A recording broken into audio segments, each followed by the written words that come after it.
DG Stéphane Balamwange Congo ya Lumumba Congo Tafachi Beton Tangwe koki yo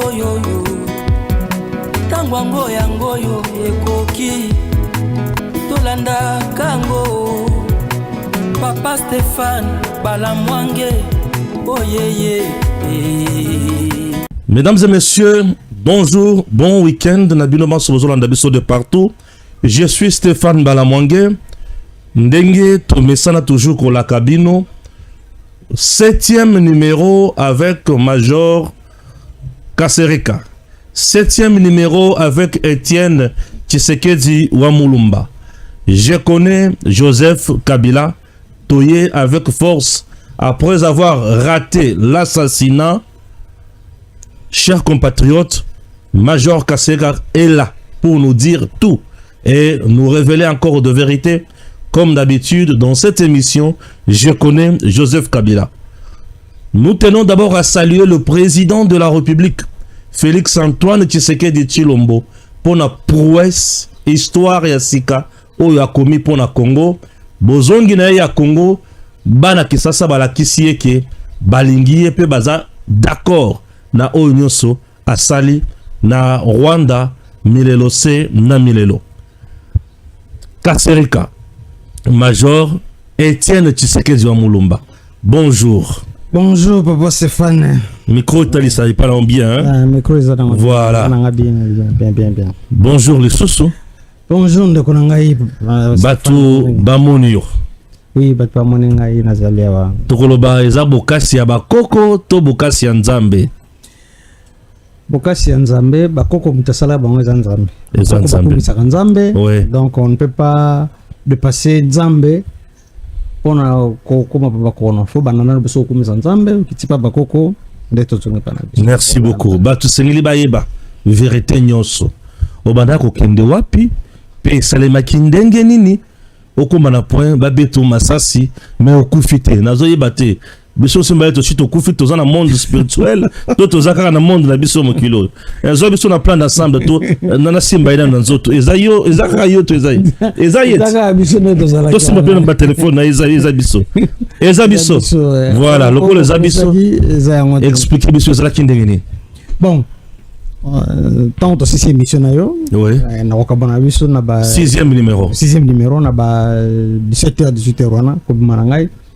Tokitina yo. Yo te matana transport en commun habité. Ngana za pressé. Faudra qu'ils ont monté. Ngana linga transport en commun pour moyen so nga kune zate. Voilà. Banda ba buka mbaboma mutuka na ngai ba panza yango. Donc yo habité yo matana transport en commun habité na za pressé. Azu moto. Ba to wana bazalaki awa. Do ba yaki autour bazalaki aux entours studio na biso. Bazalaki awa bazalaki na biso. Azu moto ake bandal. Na komi na bandal na moni bango na meki ko s'échapper na côté na na sala na longo wana ba 20h 20h toujours que 21h yazo mata lemba na komi na 3e rue na limete jeep bon na sima na nga na talibo batoyo etana zoringa na kima bango basi ba bimisaki arme na vitre atie baza ba militaire parce que ba civil pono ko mané galil les arapasi ba civil ba mesana ba arme ya pamba bombo ba bimisa ki déjà arme le temps bazo le kanga na moto ba freiner na zuka ka muta moto na bendi le temps ba bazo beta biso to balukaki le garatenga ngwana abeti debal boum biso to balukaki to koti na terrasse bango ba beti Yezuye. Tikale Stéphane, Yezuye. Ba démarrer jeep. Ba ki. Kokene ba ke ba komiti 4e rue. Parce que ba bomba minde ba sur télémis. 207 mo nda utana sima. Ba bomba ba télémis. Ko bima tozo bimba. Na bimisana mutamoto, ba to ba kiti ba bomba amoni susu ba to bazaraki na moto. Wala te jaquette noire to ko tene sota moni ba to wana. Bango siko bazoya. Bango siko bazora na moto mi balé na sim. C'est comme ça que na 3e rue wana bango tomba ba moni que to telemi ba leki Bartolo va vers 4e rue quoi. Vers 4e. La 3e rue dans principalement Matabo wana. Voilà. Ah yango ba benga la 3e rue. 3e rue. Ah OK. Nde na eko longa wana. Lokwa na yebi mode opératoire na bango. Lokwa ba raté yo na arme. Ba tona ba okita na kati ya troupement wana ba ko profiter. Utuma ko poignarder. Ah o poignarder na mbeli. Na mbeli na eloko moko na silencier parce que ba wana sko ba komi pembeli na yo. Parce que ba to ko memo ebele na longa mbala moko. C'est comme ça que ba ko échapper. To ko échapper na eloko wana. To matisi na petit na ngana na moto. To longwe. To koti limité na kati. To bimi éléphant. C'est comme ça que naki ko se retrouver dans après ça que na batama ndina ko benga hapo na ko biso makambo ko mela biso. Voilà. J'espère que bozoyoka les solo ndenge zalaki. Alors donc ba beti masa c'est ba le beti kali Stéphane Ongai. Atako zanga mawate ya bana Stéphane azana bango. Kozanga mawata ya famille Stéphane azana ngo. Kozanga mawata ba imbo ko bazo sepena Stéphane asala musala ya Congo. Kanda ya Stéphane poazo yamba Etienne Tshisekedi. Makambo tolo ba awa ezana lolengi ya koboma nango mutute. Mais ezana lolengi ya kobundela mboka. Damboka o ezana ba Congolais o ba moni ke bango, il faut ba bomaka baninga. Misusu ba moni ke bango, il faut basala ka toujours à l'aise. Basala o bango balingi. Biso toko tikela bango tante. Ozana mwana moko to mibale. Azana bana misatu. Bana misatu. Oui. Siko après torture o Joseph Kabila sala yo obota asuste. Obota asuste. Yango na mona katabasi pembe na hotel. Ezala dia quoi? Hotel masulu kola mobali te. Ah Stéphane. Nazo tuna mituna musala nga tuna mituna. Problème ni nangai. To kutkala kaka na ba mauvais souvenir. Bon, nzoto pene fonctionner so bien te. Za asuste. Nzoto pene fonctionner so bien te. Donc naza na ba blessure rebelle. Mais sauf que naïbaka mode opératoire à batunyo surtout so baseli kam. Mode opératoire après ça faut que ça la bongo. Au moins sous ba réaction ni après ça. Mon ko salemaka. Moni mutu soka a raté les kam. Il faut aïba est-ce que Ezuye profite leur pengana na annoncer que ba betio masasi wana bango bandimi malamo ki okufi. Eloko siko esalemi moni na renseignement eloko moko tulungola ka ya hasard ko salema. Eloko moko esalemi ba betinga masasi mercredi. Oui. Jeudi na Tongo vers 8h. Ba benginga na téléphone. Na ya bengi yo. Bato oyo ba bengingai na yebi bango te. Ozapena ba numéro na bango. Na numéro na bango, on a zotanga ba numéro na bango. Zotanga ba numéro na bango. Bato ba benginga na yebi bango te. Nano pe ba bengingai te. Mutu ba bengingai. A bengingai na numéro oyo 080. On peut remettre ça dans le service de renseignement au Barosenga biso, c'est possible ce que se cause là intéressé na Makamoto là. Oui. Et ça ne sert à rien qu'autant en direct. En direct, voilà. Oui. Ba bengingai na Tongo na 2 personnes. Ah.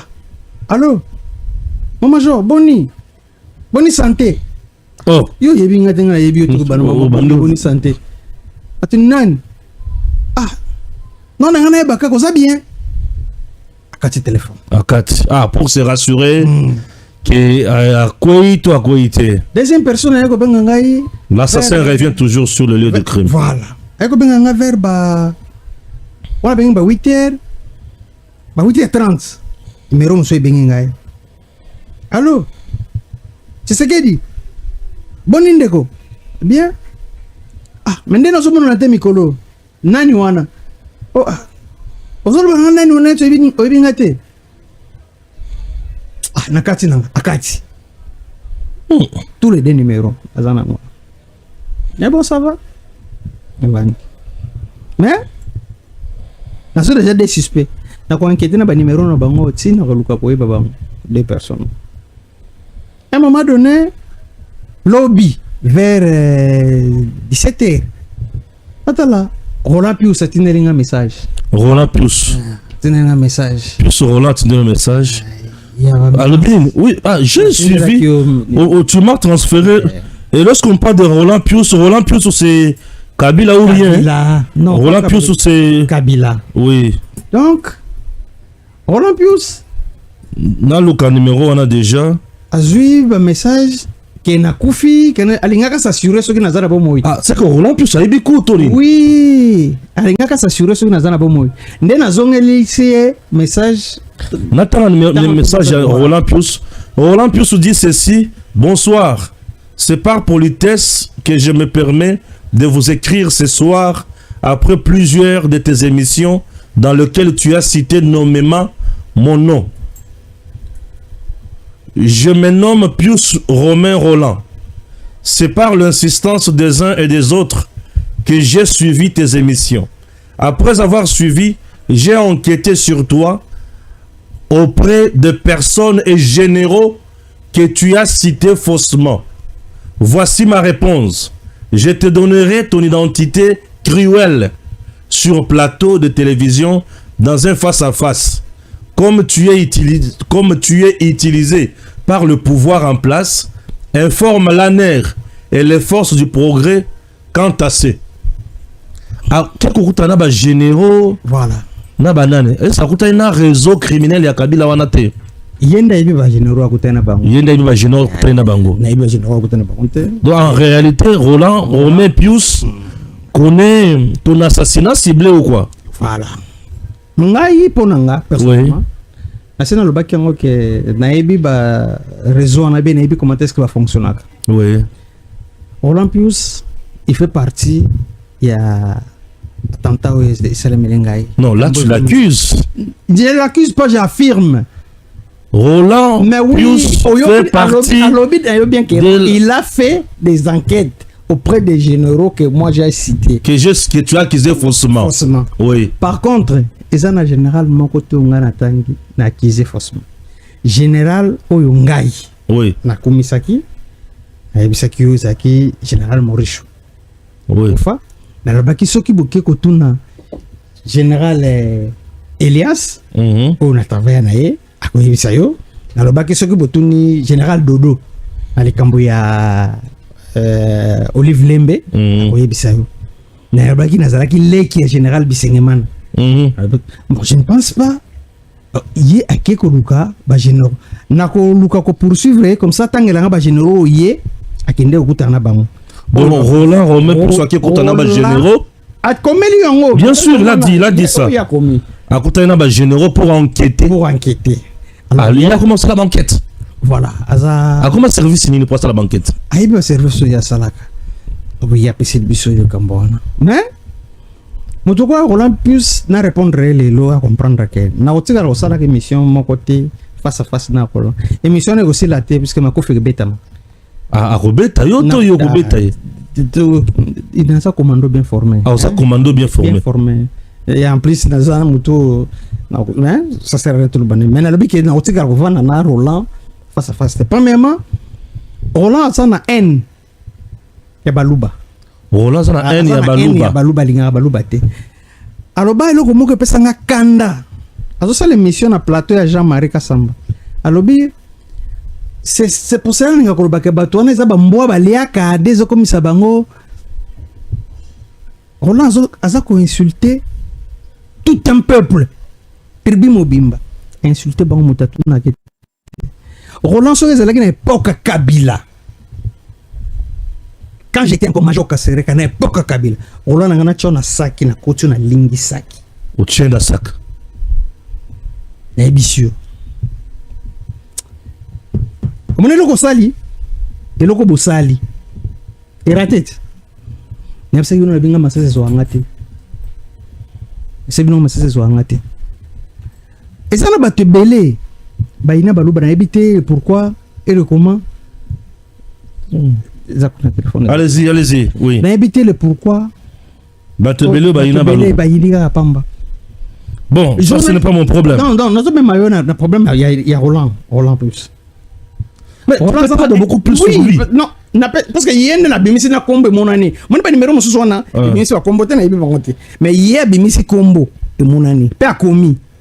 alors bien que non akende ko sala banquette na ye ndi yango nazo répondre ye ok na répondre ye ke na ko sala na ye émission te ce n'est pas que nazo banga ye parce que nazo déjà na kanda na ye parce que alinga baluba te alingi ko finga baluba mingi alobi na baluba alobi ke eza bambwa baliaka ndezo bimbisa bango aloba yango na plateau ya Jean-Marie Kasamba bazana Jean-Marie Kasamba tout comme peut journaliste na muso alobaka alobi c'est comme si vous avez mangé 3 crânes de chien et vous venez demander qu'on change la constitution garçon na muso journaliste alobaka à vous na communauté ce qui n'a donc il ne faut pas besoin un moko boye bochango na nzuta bato c'est pas bon donc parti wana na ngaki juste ka ko fungula bongo bon ça juste parenthèse au kangango na ila kibinote nazo sa l'émission oyo ya Joseph Kabila komiko di sala makamwa Joseph Kabila za lokola bon pepe akoza la musika a manipuler bino ti atindi bino boyo sa eloko bosala eloko bosali ona kati wana ezana bato bele na ko luka bino malembe tina ko koma na bandi déjà na yo Roland yonne muto na zunando les deux numéros na ko luka bango mais il Roland ko melingai na ko joyo okolakisanga ba généraux tunaki wana comme ça ba généraux tunaki wana na ko luka na kutana bango na yeba bango ba luke ngai na bango to sala na bango affaire nini oyo bakotangela yo Roland voilà un peu parti voilà. Le service national fait du bon travail avec le lieutenant général Jean-Pierre Kassongo Kabwik. Un grand service, il y a présidence. Bien sûr, instruction, il y a Félix Tshisekedi, mon président, notre président, le champion, Fachi Lubende, le libérateur, l'homme qui vient de mettre fin à la guerre il y a Est, 31 ans après. Fachi, beaucoup de respect envers vous. Vous aviez lancé une campagne à travers service national, pas une école sans banc, ni moins une université sans banc. Dans le Grand Katanga, le service national fait parler de lui. Le lieutenant général Jean-Pierre Kassongo Kabwik, Misala Likosa les Ali Somo, a Kaboli le sous Baban Lelo, Lobby a Kabola ki na Kiwele. Plus de 12 à 13 écoles et bénéficiaires qui une affaire de 1500 bancs. Lelo a Kaboli le sous Baban. Fachi est bien honoré Ouana. Suivez d'abord ceci.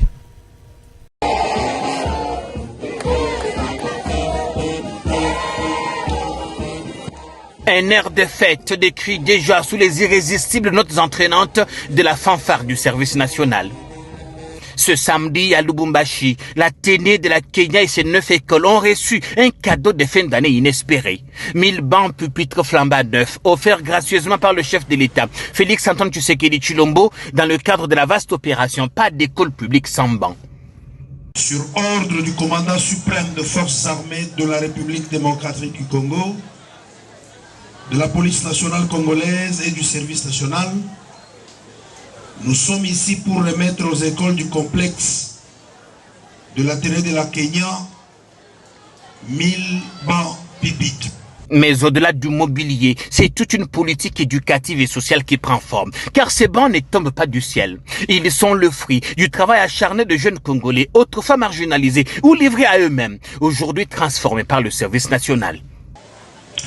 La formation et l'encadrement de cette catégorie de la jeunesse résout d'une part le problème d'insécurité toujours croissant et d'autre part celui de l'augmentation de la capacité d'accueil et d'amélioration des conditions d'études dans nos écoles. C'est ainsi que plus de 10 000 jeunes désœuvrés ont été envoyés depuis octobre 2020 au centre pilote Laurent Désiré Kabila Kanyama KCC pour y être formés et encadrés. Ces jeunes sont devenus aujourd'hui menuisiers, mécaniciens, maçons, ajusteurs, conducteurs d'engins agricoles, ouvriers agricoles, etc. Et ce, grâce à la magie de la formation et de la transformation stratégique du service national. Les bancs que nous mettons aujourd'hui à la disposition des écoles du complexe Athénée de la Kenya ont été fabriqués par ces jeunes qui hier étaient craints, détestés. Aujourd'hui, ils sont devenus des bâtisseurs de la nation et sont déployés à travers le pays où ils travaillent pour l'intérêt de la nation. D'anciens gangs urbains devenus artisans du renouveau congolais. C'est là la magie du service national sous l'impulsion de son commandant suprême, le président de la République, Félix Antoine Tshisekedi.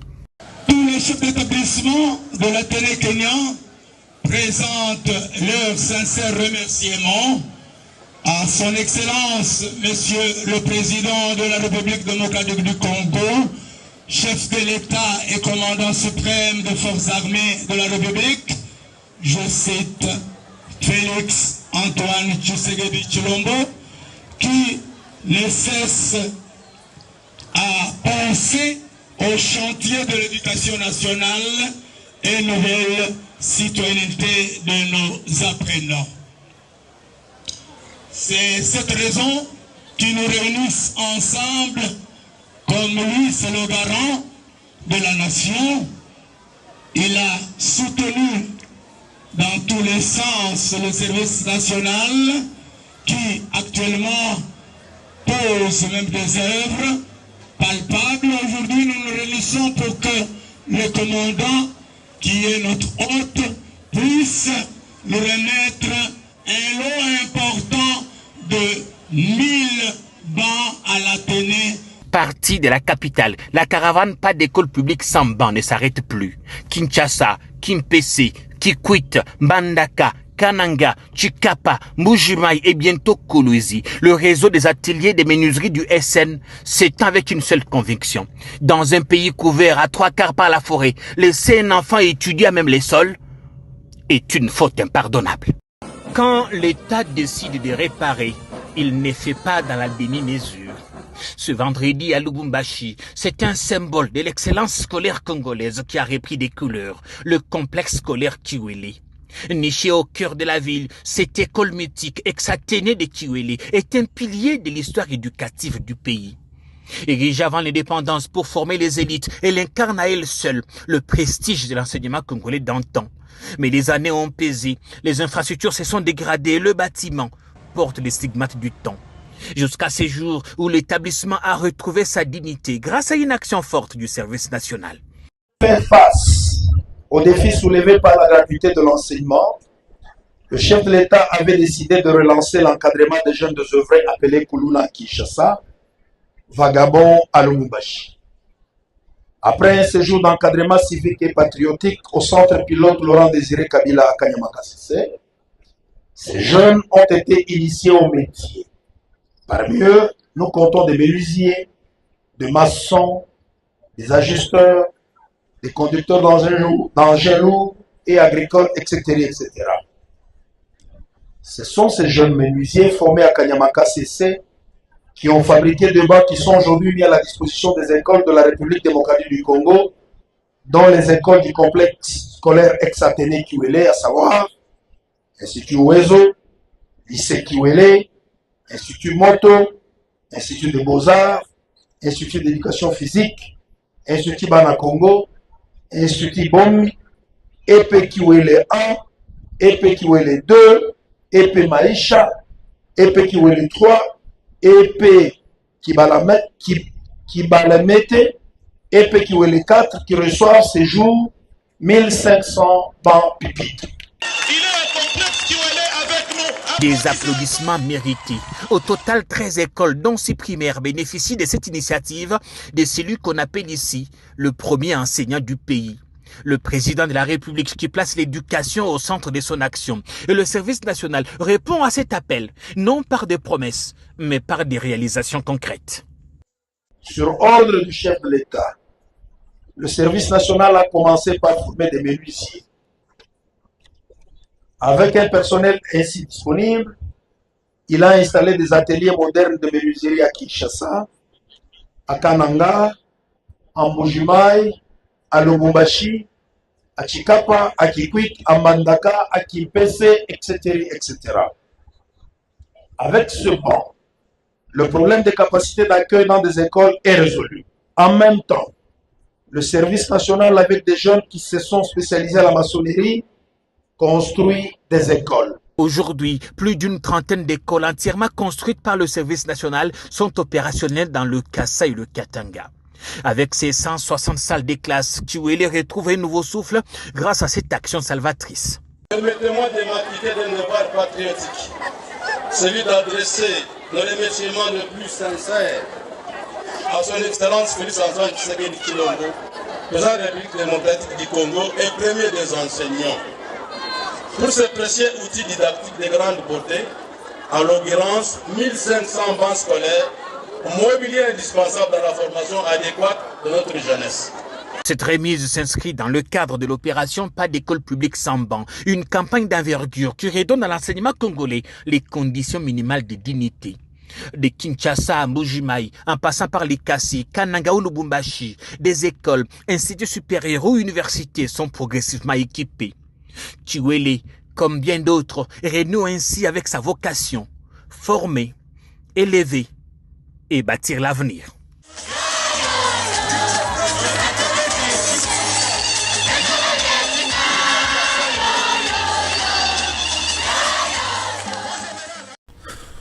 Voilà, merci beaucoup, merci beaucoup. Namwana Mboka, lieutenant général Jean-Pierre Kassongo Kabwik. Le général selon le cœur de Fachi. Fachi béton libende. Moutouassilisi Kagame Mayele. Voilà. Etienne Tshisekedi na yeli so se pa ina yo. Mabadunda la kufa nini? Pe akufa ndenge nini? Mamadou Ndala nakobeta lisolo na ye zela eza na tombola mo mugongo. Oui. Nakobaka na se mwa mingi. Mwana malamu te. Mwana malamu lokola yo. Mwana malamu lokola. Posto kanga batu na basak. Mwana malamu azaka bongo. Te eza ba circonstance. Ba circonstance. Inde komisanga bo. Ngaso comme na monga fula ba yebiso na za mwana malamu makasi. Te bato monga fule bele ba yebio. Te. Bazo benga ngai ba yebio. Na mwana malamu makasi. Nana tika basango msuna monga fula muta sala ngode. C'est bon. Na information Mamadunda la na betela lisolo za na bisana no batu ba ibake no na zaka mwa malamu. Na monga fula to zaka na famille moko boko ke na monga fula bazati lelo famille ba miaka. À l'époque, nazaki nanu na armete, azaka sportif. Yo tu peux t'imaginer batu ba ndeko na bango moko akufi ba ko kanga papa na bango ndoki. Famille mobimba bato matanga balongo kuna baye ko beta ndoki père moko tourner quartier moko papa ba miaka bato nyonso tu na monga fula bavandi batelema tate mutu mota kotela père wana engulu pa bato ba uti likolo baye beta ye bakangi ndoki naza le seul mutu na kota na famille wana na famille na zalaki papa miaka mwana na ye moko Pierre na koko moko zalaka na dake 3 personnes. Mon frère, 3 personnes, on a plus de 50 personnes. Mon frère, na kota na salle intervention na beta batu. Ba msuba kino logwe na hôpital. Natika sango mo mabe na mo afro. Na beta batu so na lingaka te place na zana mo injustice. Na linga ngota. Soki lelo ne to sa no mission na bino banuku misafachi. Na bani ndo luba malamu ya fachi kaka. Na batu msuba lobaka ba oloba suste.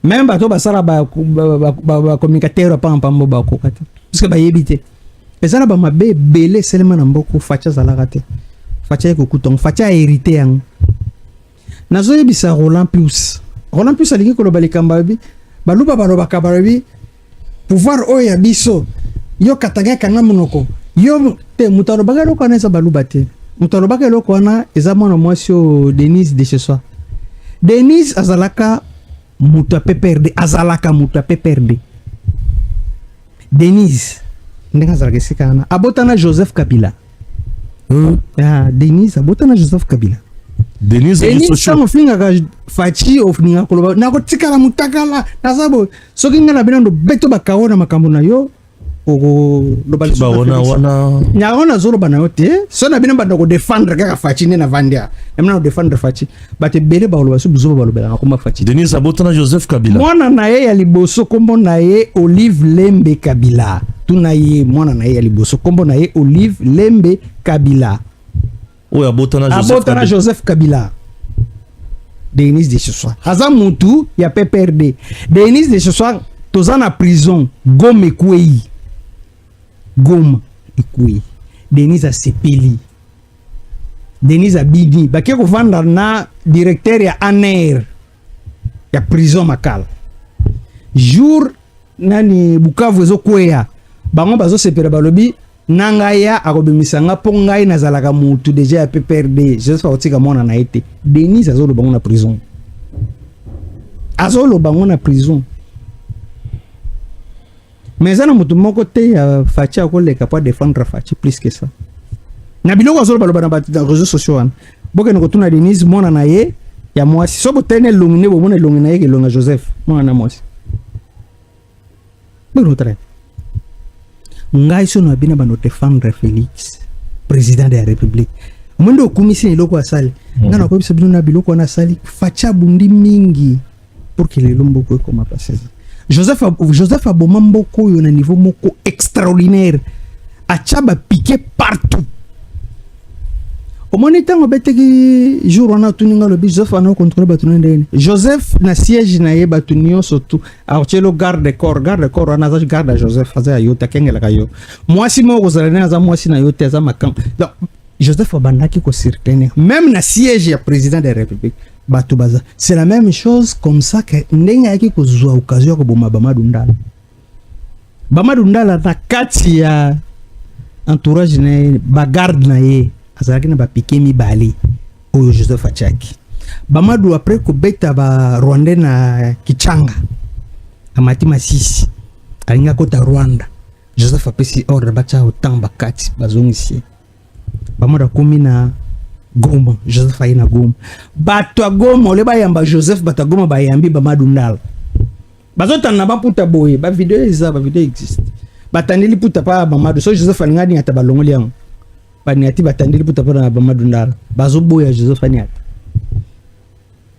Joseph azongi kozonga Joseph apesi ordre baboma Bamadou Ndala apesa ordre pa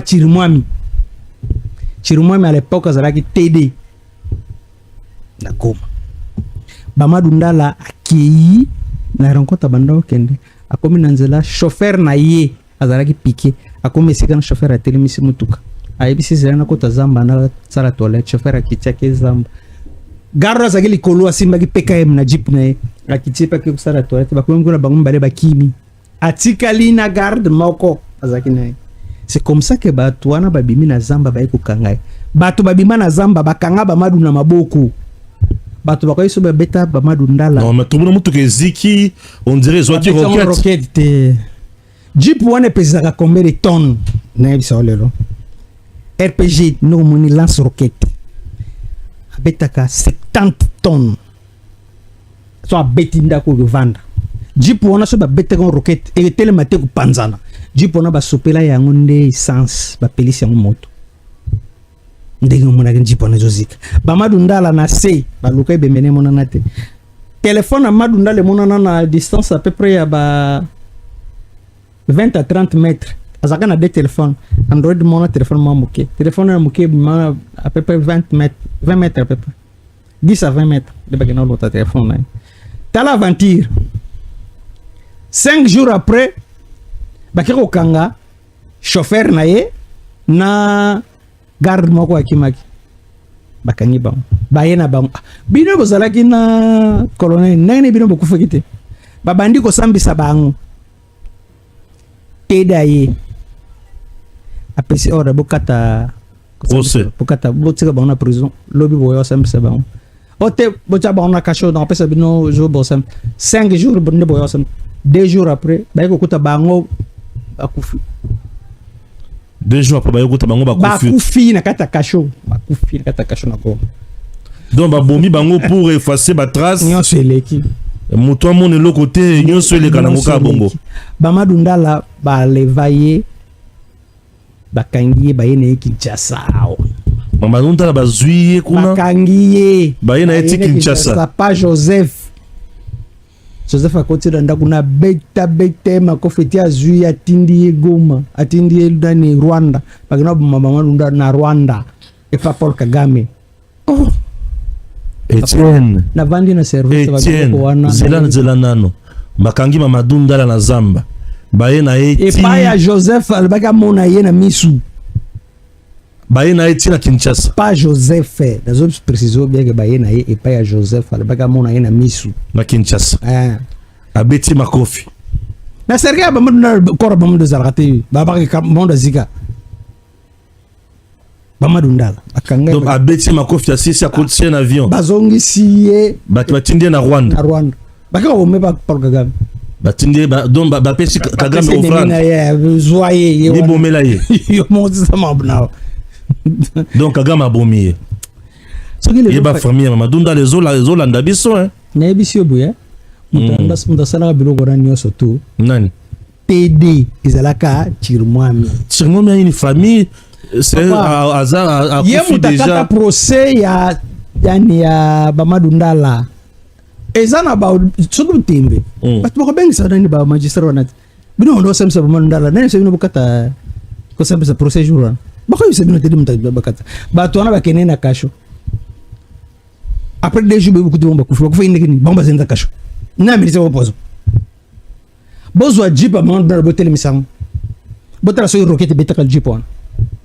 Et ça banquette facile ya ko découvrir que biloko ça dani kora ba madunda les a botala na téléphone na ye e monana parce que téléphone ezala kana nani na audience wa ko amuke e monana Joseph soka la baba na ko pesa bino tout passe na vie Joseph a beaucoup makasi Joseph a contrôlé beaucoup ma be makasi tozo sala loko moko pona ko meka ko lamusa conscience ya batu ba comprendre eloko nini we salema no ba yeba ki Joseph Kabila Joseph Fasala lo ba so rêver que Joseph Azonga Joseph ayeba ni na batu na ye ya M23 ayeba ni na batu na ye ya Rwanda ayeba ni na batu na ye ya nyonso tu wana matindi bino na kati ya front abomisi bana batu donc ayeba ni na M23 ayeba ni na ba oyo mais ajo ba soda atingi na front bokende obunda mais yeba tinenge basi sande ba congolais na zobo ya kotanga na zana problème na Joseph na tanga de Joseph na kotanga roba généraux bazaraki ba yepe na be ba commerce kana ba bisu no rassemblement ba sodan so ba ye bo cha na ni feso bo zuba armes so ba cha na feso ba cha ngo ba télévision wana bo ça va tout solo la bazo moral général azo mataka na hélicoptère même pas 5 minutes 10 minutes awa rebela koti ba kangi bino tout ba bo mba tout manduke kei ba boteli nyoso tout général abengi bino na kati ya zamba alabi bocha nini mandoki na feso botele misango moral a matin avion hélicoptère même pas 5 minutes hélicoptère zara no awa o moni ba rebel ba okota ba rebel ba zara ba rocket pas ba rocket ba panza hélicoptère ne ba panza ngote ba rebel ba panzite te ba yeba nini ba pese ba bari mukubwa ke ba mi ba tulo wali ka mususu Seigneur Jésus mtema badili nzoto passé tala ndenge na zoba no awo zara ba soda oyo soki lelo ba bimi ba selema moi Joseph pati bele ba wina Joseph va mutu bana mode Joseph c'est un démon Joseph akaba mboko na niveau moko impossible nazana choc makasi na likolo salanga mapasi na ki o sala émission pona ebisa batuke no nazali pona aksa batuke nazali batebele bache banani baribina ngake na kufi te nganga yo nazali donc na continuer émission ngai nazana 20 épisodes ya koloba makamba Joseph Kabila oh za 7e oui za 7e na ko sebino makamba Joseph Kabila 20 zebele na ko sebino mabe o Joseph Kabila zala le bosso micro po bato ba yo ko mala Joseph Kabila azamu tuté Joseph ayebisi bino ke no nanga mtakangi Goma na Bukavu na bazana même idée na ye amoni idée na bango za bien c'est pour ça que ndako tala bango yango bazana idée bazaba tubazo raisonner ndenge monanga alors idée zaki lobi na ona tonga Paul Kagame lobi ke no Goma na Bukavu na ezana maboko nanga pona zongo selango Félix siko nakanda bango mbadana kanga Goma nanga Joseph na Paul Kagame na kanga Goma donc tokangi Goma za Paul Kagame parce que tant que nous avons que nous bateau ba travailler à la compte ya Paul Kagame vous savez pourquoi bateau pe ba yebi ne bon que ba à travailler à la compte mais congolais loko Joseph Fasala biso ezake bateau ba banga kande Joseph si les lots sont au même ba communicateur ba tout soit la télévision pas tant Joseph Ogo président Joseph Kabila oh nani quoi ça sénateur à vie Joseph Kabila na vie na ye mobimba atanga comment est-ce que akoki ko espionner bato atanga comment est-ce que akoki ko tikela mutu ba piqué mutu ko la Roland plus donc chele piqué tongo midi poko na ibina kale so l'attaque président Tshisekedi a peine ba piqué bon les présidence de ko baté mais sauf que siège à président za mabe makasi sentir na za mabe sentir à président za mabe makasi makasi hein deux ans batonso sur talo yebi bango ba yebi pengai jour to sala kino ka mission a wana lobi que non Félix nani Joseph Kabila a la battu sur ba piqué même président Félix Arzana ba piqué ba garde et bête qui déjà ba ça ba piqué ba zesika même na politique ba tout chose na ba politicien ba zana ba piqué ba ça ba demanda muté na yebi ba comme ba yebi nga c'est le qu'on a quoi bango bon na kopé sur simplement que ça parce que ba ndeko ngande ba zubo ya koyoka mais na ko na ba na basu comme na te excellence mais c'est quand même na remercier na likambo comme la ngai muta assistant ezaka kama na tantine genetica na bandeko no surtout en tout cas merci beaucoup excellence ndeko ngai kuzananga avant Gome tomber na bengi na téléphone na ebisie soki borongoli chirimo mete Gome ezotombe kichanga ezotombe ebisinga te kichanga nano tombe te tombe na esenga bi chirimo ma uti Rwanda auto sala déjà na Paul Kagame bazalaki na Joseph na Rwanda Gome ke tombe animenga te tango Gome tombe tango chirimo ma kufi de beko ndi mageno mambolo bakeza ya solo makambo nyonso to esalemaka na Kinshasa nyonso esalemaka na Congo ya mabe eza Joseph mpona koresur yango faut kata liboso moto ya Joseph il faut éliminer menace on ne peut pas écarter la menace il faut l'éliminer il faut kolongola Joseph aussi longtemps que Joseph sera en vie aussi longtemps que Joseph sera libre mais moni même signature auto signer oyo signature baton so banga parce que parce que mon les États-Unis ça trompe bakobanga malgré bakobanga bakozong mais tokozala toujours na babiloko asisi na sima pourquoi parce que batona bazan vie jour no tuna kinga est-ce que biso peut tokoki ko espionner bango na biso que ça facile comme bonjour pour les espionner aussi facile comme bonjour au moins ville à Kinshasa ndengeza soki lelo na ju collaboration collaborer na ministre intérieur na ministre justice 6 mois après so boyoki kuluna na Kinshasa. Très bien, puisque tu me parles de Kinshasa, tu m'as dit dans les coulisses nazalaki pe namoni bazo benga o bazo pese rapport ya ki ba Rwanda baza na Kinshasa. Chers compatriotes, nabangi Etienne Tshisekedi avant to bande émission. Je vous dis, ces messieurs, si on ne l'utilise pas par nos services, sincèrement, vous n'êtes pas là pour le Congo. Puisque au moment où je vous parle, ici à Kinshasa, bah pessier d'informations avec des précisions. Nabisi kaba Rwanda baza à Wana Kinshasa pour déstabiliser Kinshasa. Ici, pessier de Sika au Bazalaki. On t'a appelé la Missunanga. Babengi na Missunanga na moni. Oyo, babengi ngai. Barwande wana bazana nani comment on appelle dans cette moto ya comment on appelle le place Bitabeto Pascal so de moto ya Pascal na Chango ba immeuble zana à peu près 30 à 40 rwandais bazo foutre la quelque part na comme c'est déjà information par excellence na ebi so go sala ndenge na pesa que information pour bakende ko sala bouclage ba sala ki wana o bakangaki ba plus de 150 rwandais na côté aéroport wana tant ba kota ki na ebsek ba rwandais bazo kotela na Maluku bazo uta Brazzaville bazo kotela na Maluku ba rwandais bakende ko kangana nani ba mobondo bakende ko kangana kenga kati bazo katela na Brazzaville bazo uta Brazzaville bazo nyonso tona c'est facile ya kotia barrière na pe bato mo bakoleka société c'est facile pe ya kosinfiltre kaka na kati wana bozwi kaka bato botie bango bakomi bata bilanga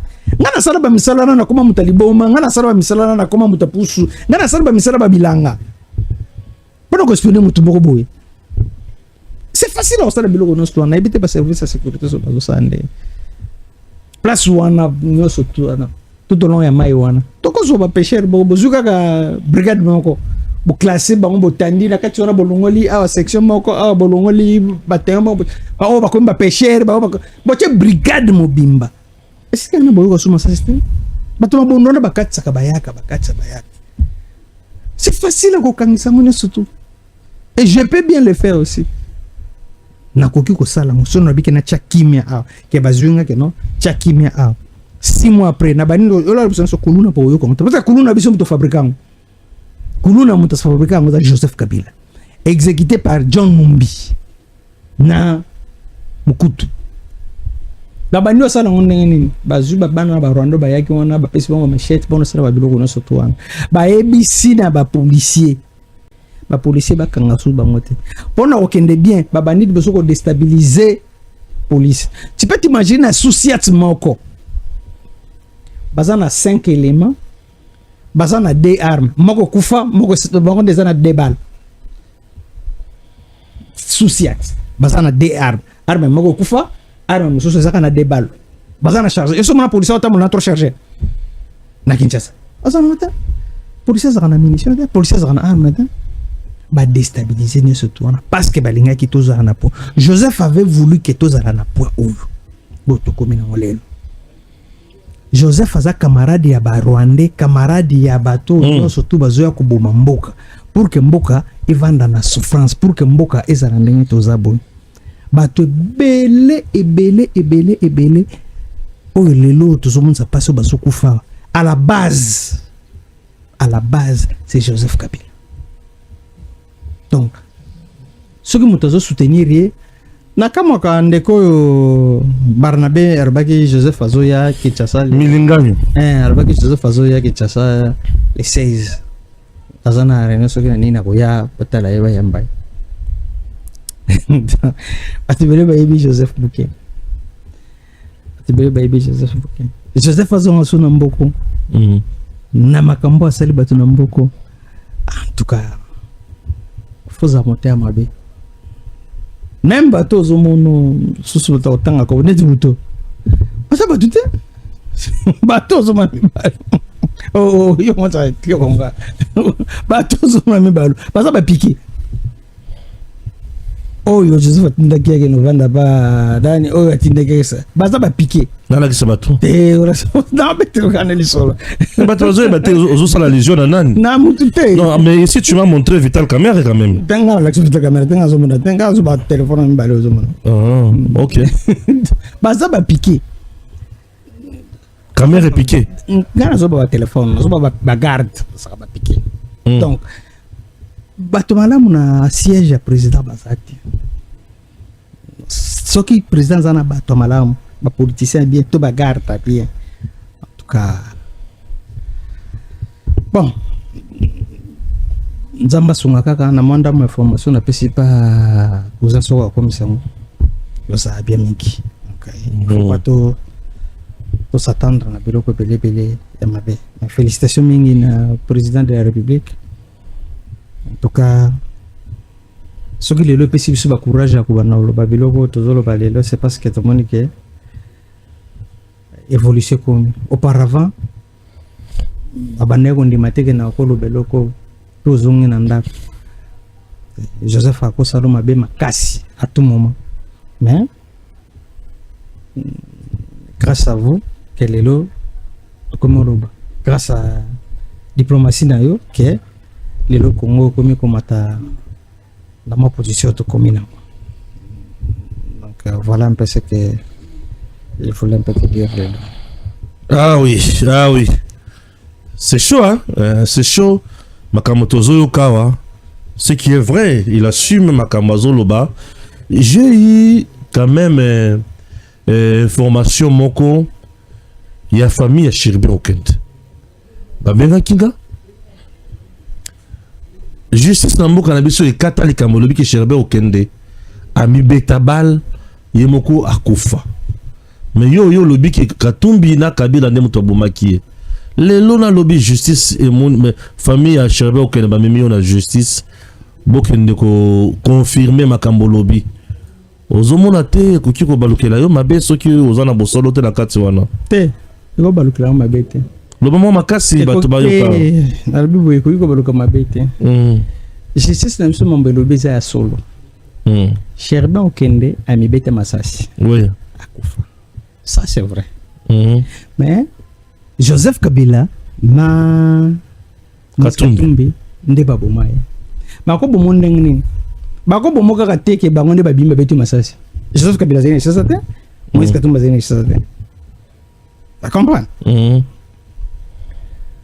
pression bakoki ko chayo bacho pression balakisi yo gravité likambo bako sala yo ozanga choix ba proposera mutu des choses ou ni boma ou to sali loko ozana choix te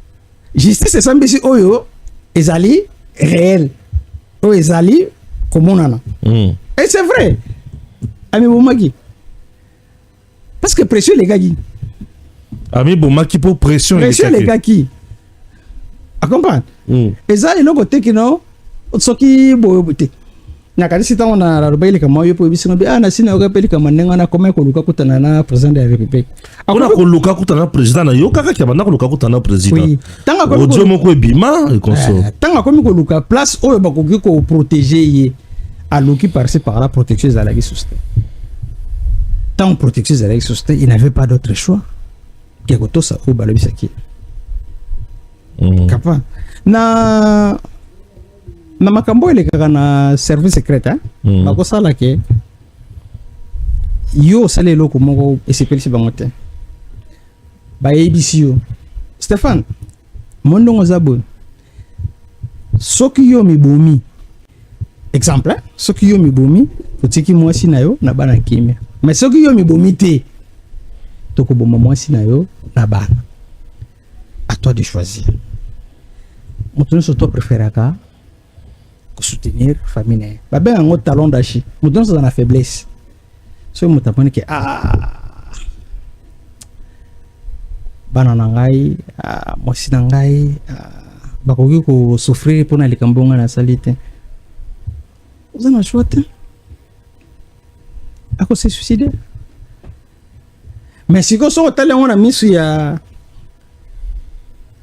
ya ba service ndo comprendre que moto yo neti bato balobaka nanu tozonga nano na sens normal bato balobaka ke non Félix Mutokbo Félix azaki représenter danger nini na gouvernement azaki représenter danger nini pas président de la République azaki danger au contraire c'est le président moto exigeant enquête ya makasi pour la loi ya Cherubin Okende oui mais ce qui est vrai c'est que yango nde salemi amoni ke dans un choix te et c'est bon yo tango so sanga biso ba benga mais justice c'est katilika mbonda ezape bongo mais sauf que oh nazo bisa bino eza makambo oyo batu balobi oyo na yebi bango oyo basala ka makambo wana tango ba pression tu peux t'imaginer que ba proposer yo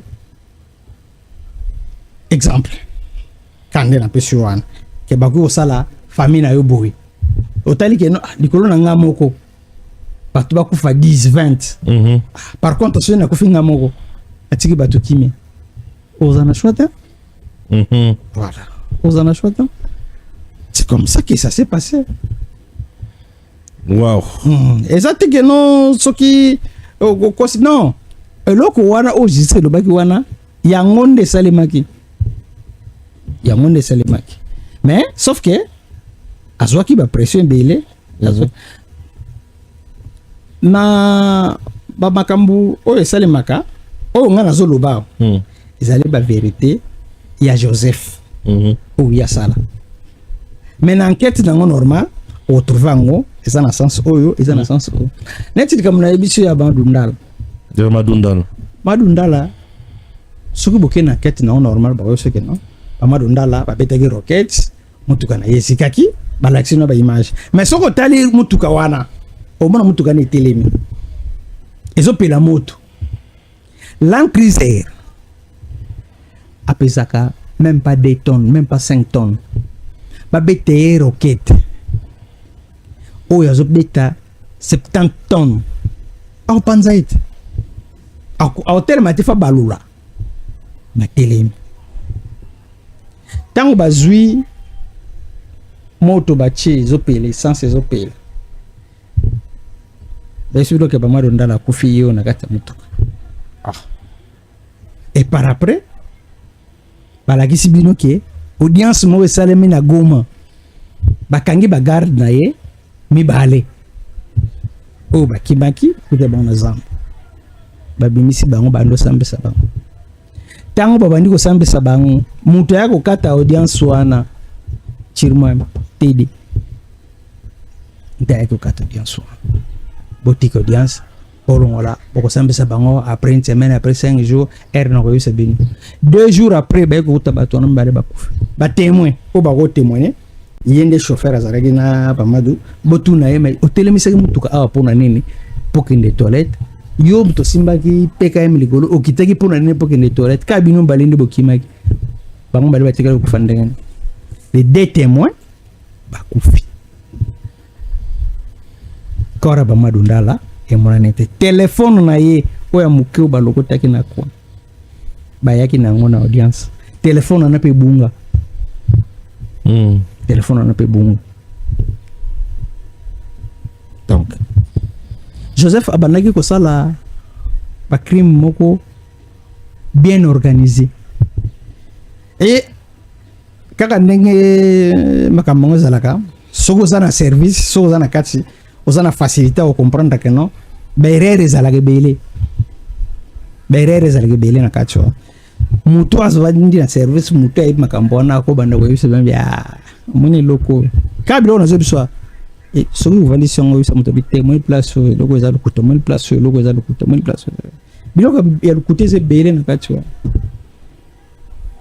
ni wa général Bauma sama balukuta général Bauma ko fandenge nini wana to kuma non mais au soulever combo non nazo soulever ka batu ke batu Joseph abomisa batu Joseph aboma Joseph dana zo arme na ye moko te boye aketi na terrain abane bete batu ba masasi pombe eza ndenge moko bakanga ka nani Jean-Pierre Bemba ke abomi batu alie batu abomi batu talie batu te batu sari mambo ze basoda na iti yango ta responsabilité zake nani oloba loko moko ki papa Kengo ayebi Joseph Makasi ayeba ndengeni non ayebi Joseph Kabila ayeba na batu bele ya Mobutu type moko boya roba ngona nani ya mission mabo type mo ya sarma bo ana lo banga bike no batu ba 13 Mobutu za siège wa mbanda lo ba yango ngwanda lo ba yango Kengo adonda ibana ngina bango nesoto bien avant na bisa kyo keza nze mo ato yembaka ana no set tango lelo batu bazofinga fachi ona so ngana bina ndo kumisa fachi na télévision na bana ko bela fachi batebele ba bate fachi hérité ba souffrance oyo ba makambo butakala bato batekaka Goma Bukavu apartient na niwa soto bandaka ba yembera ezaka na 97 na ba mars tango ba uti ko kanga Kisangani ava bakango tu Kisangani betide bayemba ngo Kengo tala makambo sali otaki Goma otaki Bukavu tala makambo sali Kengo aleki na télévision ebisi biso lobi Kisangani ne tombera jamais. Pourquoi? Parce que na sombi ba arme moko na tie wana boye asoma ba arme tie na Kisangani ba arme moko ya sofa ba arme no so ba ke no tigana ko Joseph azona Joseph tazoga Lisa c'est un mot bête na Kisangani. Toutes les armes que Kengo a tika na Kisangani. Joseph akanga yango ata Lisa si mot bête na Kisangani. Azo yango nyonso tout. Siko photo bana ko bitu na question. Tout ça ba analyste. Joseph a yeba neli ba arme za place wa. Et ba arme on a nyonso tout. Généralement il avait déjà dit ça avec non ba arme na ibi place qui était. Ba arme nyonso tout na bolanda aventurier à Kengo te. Mutalo ba yango mbanda. Ça même pas na documentaire mo bo. Donc on peut dire que Kengo était en collaboration déjà avec Kabila. Il semblerait que Kabila venait chez Kengo. C'est vrai? Mbanda dit ça. C'est ce que je dis, il semblerait que oui, c'est Kabila banda koya ipa ya Kengo. Qui Kabila zalaki déjà na Kingakatia. 3 mois avant Kinshasa tombé. Kabila zalaki déjà okota na Kinshasa zeko biba. Kabila zalaki okota déjà na Kinshasa zeko. Jean-Louis me disait que non, Kabila bazalaki vendre na déjà à Inter.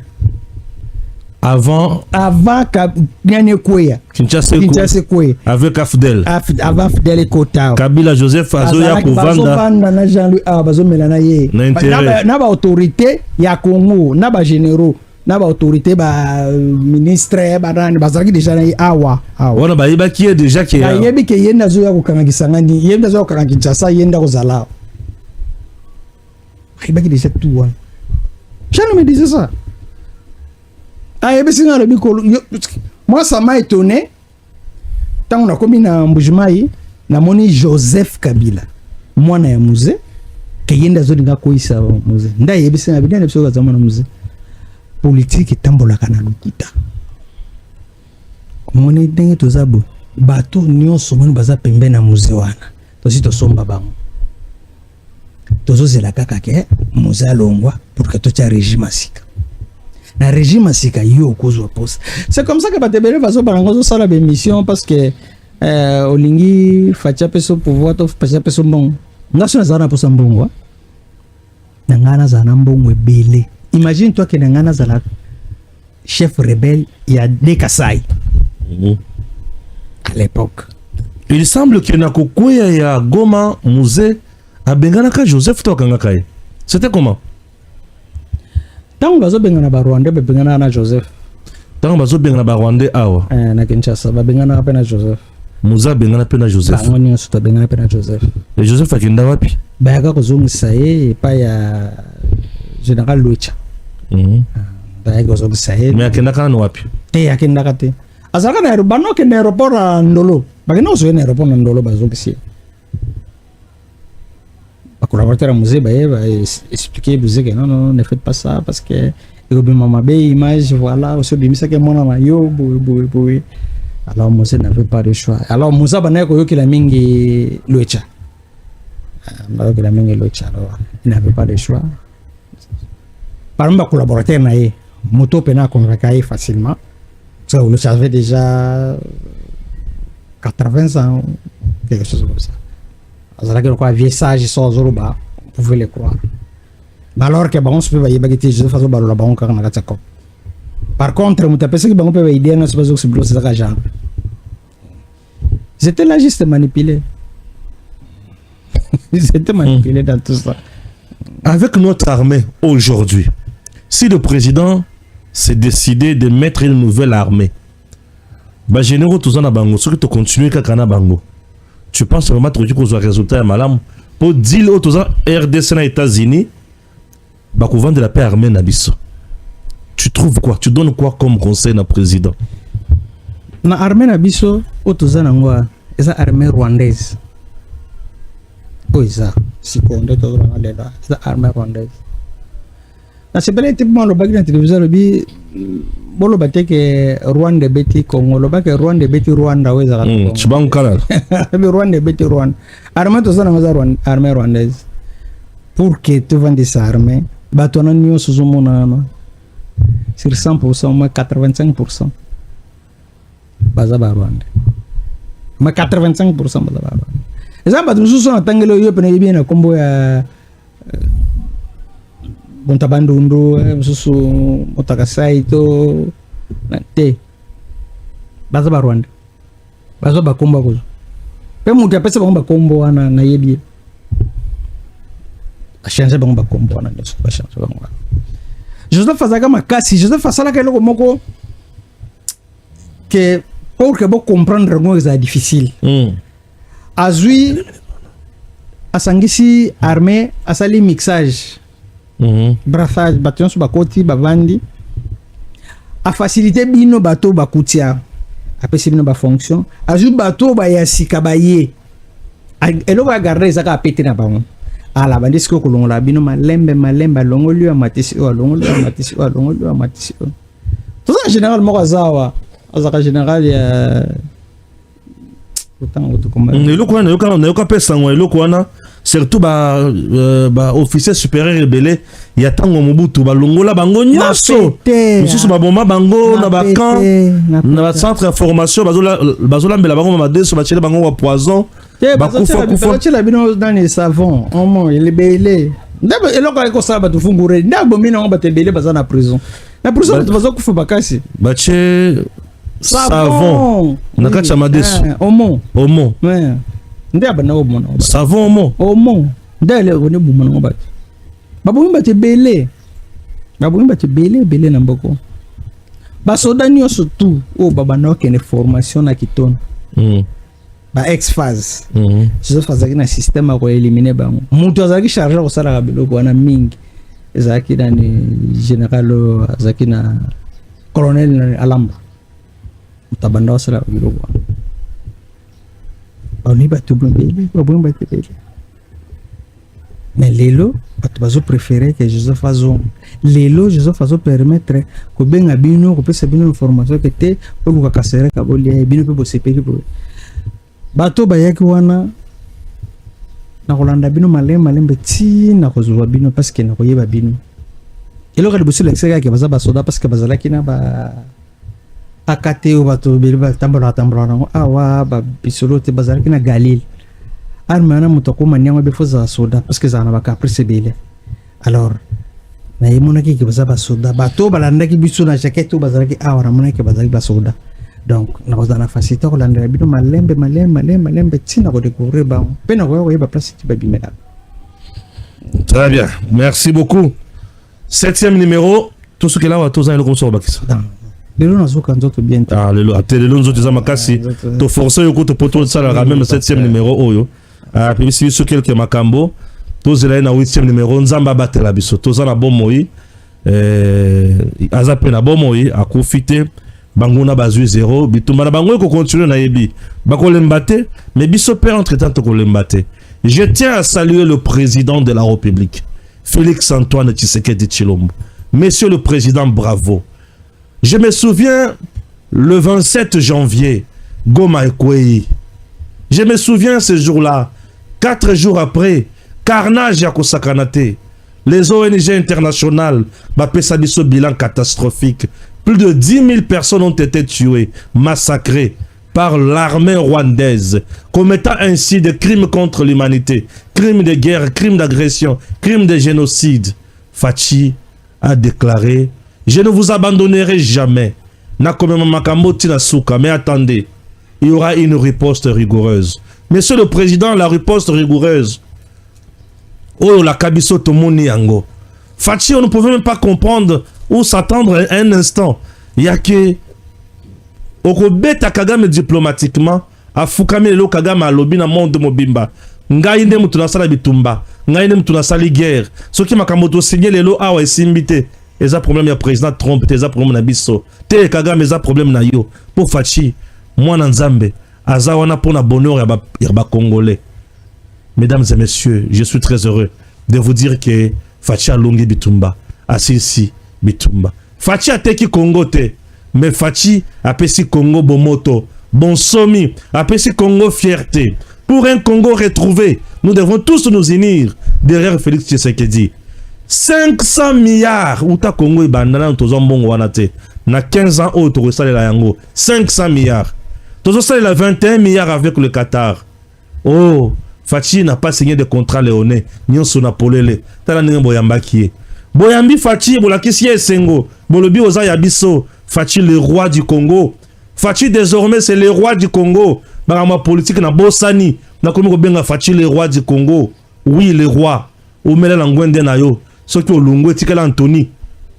Roi ezala royaume ezala kabongo. Soki olungu etikela Anthony papa. Oui, bien sûr.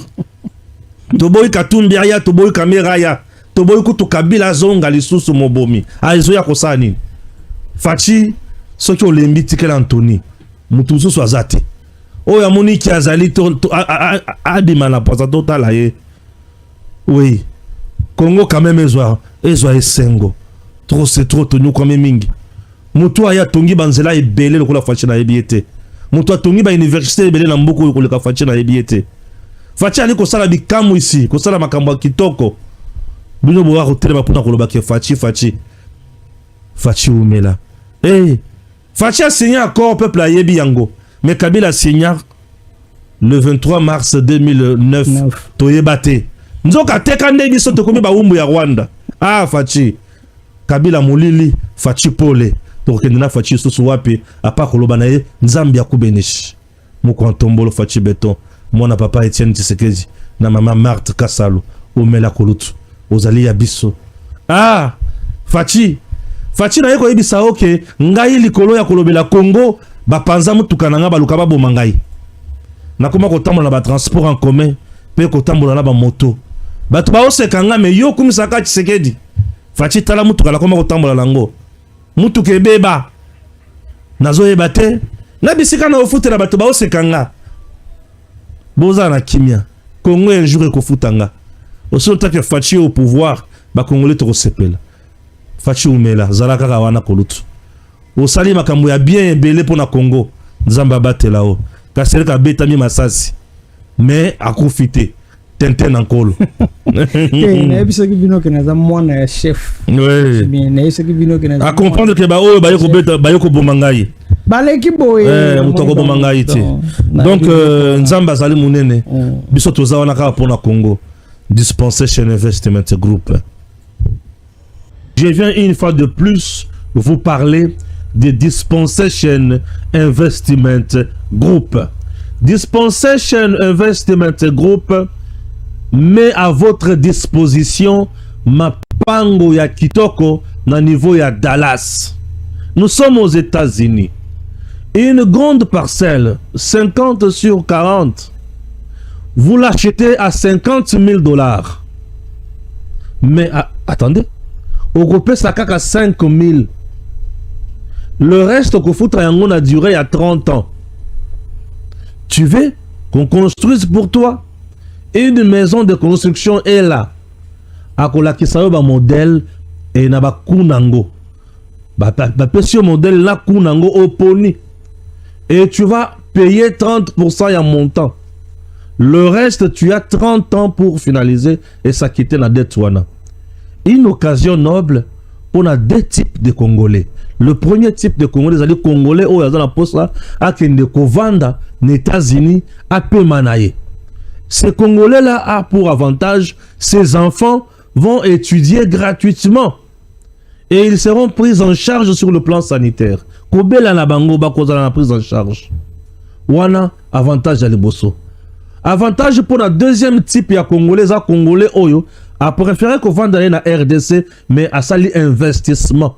C'est-à-dire à Tongisi Bandako pour achaba locataire. Tu auras également des entreprises et agences qui vont s'en charger, s'en occuper.